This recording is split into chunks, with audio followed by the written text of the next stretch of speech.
Now we're shifting our gaze beyond the November election to 2027. The big question today is whether or not President Tinubu can really win over the Southeast. In 2023, he got barely 6% across the entire zone, with Enugu delivering just 1%. That's about 4,800 votes.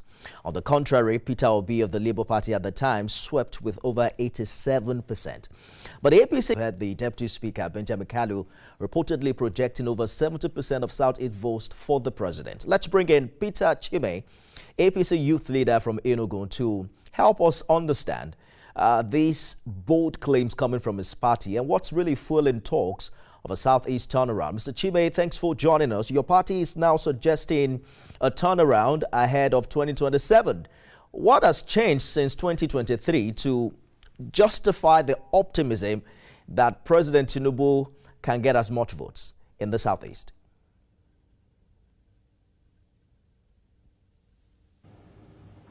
Mr. Nifemi,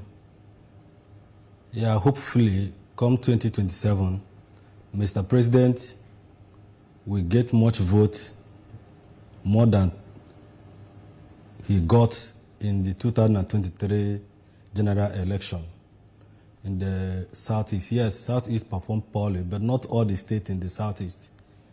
Though the Enugu was the least state. The Enugu came last in the last presidential election in the entire nation. And being that Mr. President has been doing good work that everybody is impressed with, come 2027, the narrative is going to change. But starting from the state where I come from, I think it is quite different. One of the reasons why the state is called poor result in the last election was because we have wrong drivers on the steering, whom we believe they've come to work for Aswaji, or whom we believe we are ready to ensure that the party won an election in Enugu State. Never knew that they actually came for business. And that made Enugu State to come out with an abysmal result, which we believe come 2027, it will not happen again.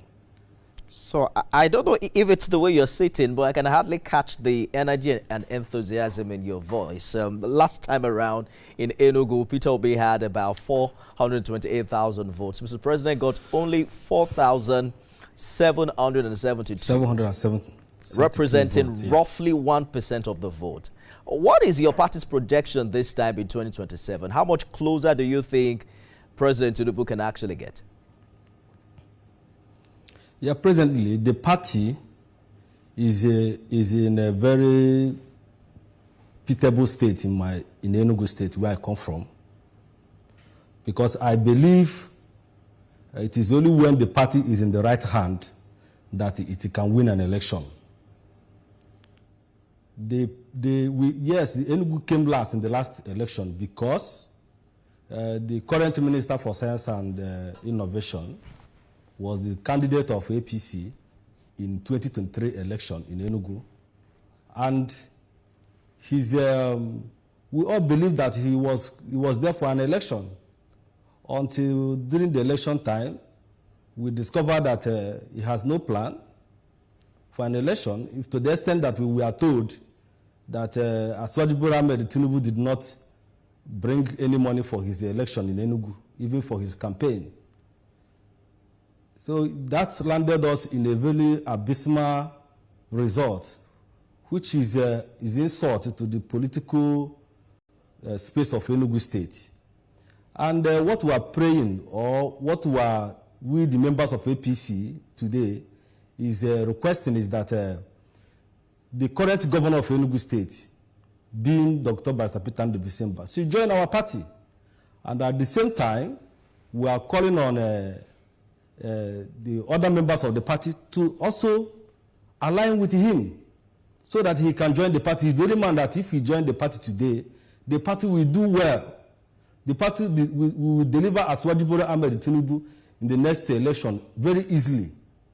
But that wouldn't be APC winning. That would be the governor's political structure winning on your behalf. Some have pointed to the fact that, like you mentioned earlier, Even the APC leadership in Enugu hasn't been united. You are an APC youth leader. What's been done in that regard to get the dissenting voices together and having them work together for one single purpose? Actually, the fact remains that, in a political party where that is in an opposition state, you will expect the highest ranking political officer to lead the party, who's supposed to be the minister.